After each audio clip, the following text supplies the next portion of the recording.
بسم اللہ الرحمن الرحیم۔ امت مسلمہ خواب کے اندر پیغمبران کرام کا دیکھنا، سب سے پہلے آپ کو بتاتا جاؤں پیغمبران 3 قسم کے ہیں۔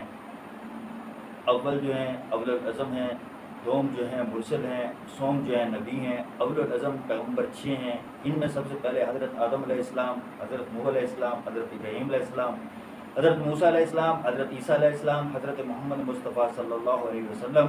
مرسل پیغمبر جن پر جبرائیل علیہ السلام وحی لائے، ان کی تعداد کل 313 ہے، اور صرف نبی وہ ہیں جن پر جبرائیل علیہ السلام نازل نہیں ہوئے۔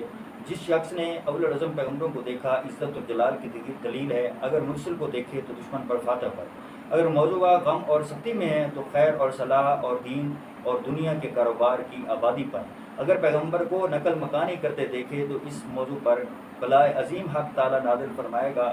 اس کا علاج توبہ اور استغفار ہے اور رجوع اللہ، یعنی کہ اللہ تعالیٰ کی طرف رجوع کرنا ہے۔ اسی طرح حضرت آدم علیہ السلام کو خواب کے اندر دیکھنا بزرگی اور ولایت پائے گا۔ آدم علیہ السلام کے ساتھ بات کرتے ہوئے دیکھے تو عالم میں، یعنی کہ علم آموزی کی دلیل ہے۔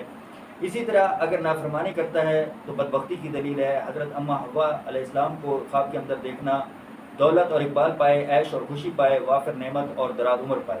حضرت نوح علیہ السلام کو خواب کے اندر دیکھنا عمر دراز پائے لیکن دشمن سے رنج اور سختی پائے، انجام کا مراد کا انشاءاللہ انجام جو ہے نا مراد کو پہنچے۔ اس طرح حضرت ادریس علیہ السلام کو دیکھنا خواب کے اندر، اس کا عام جو ہے نیک ہو اور عاقبت محمود ہو انشاءاللہ۔ اسی طرح حضرت ہود علیہ السلام کو خواب کے اندر دیکھنا، دشمن نے اس پر افسوس کرے آخر کار فتح پائے گا۔ حضرت لوط علیہ السلام کو خواب کے اندر دیکھنا تو کام درست ہو اور دل کی مراد پوری ہو۔ حضرت صالح علیہ السلام کو خواب کے اندر دیکھنا تو یہ جگہ بجگہ تبدیل کرے، اس پر خیر کا دروازہ کھولا جائے گا۔ حضرت ابراہیم علیہ السلام کو خواب کے اندر دیکھنا حج اسلام گزارے اور بادشاہ ظالم اس پر ظلم کرے اور وہ ماں باپ کے ساتھ بدخوبی سے پیش ہے۔ اس طرح یعقوب علیہ السلام کا دیکھنا فرزندوں کا غم اندوہ کھا جائے اور آخر کار خوشی میں بدل جائے۔ حضرت یوسف علیہ السلام کا دیکھنا لوگ اس پر بہتان لگائیں، آخر کار انجام بزرگی پائے۔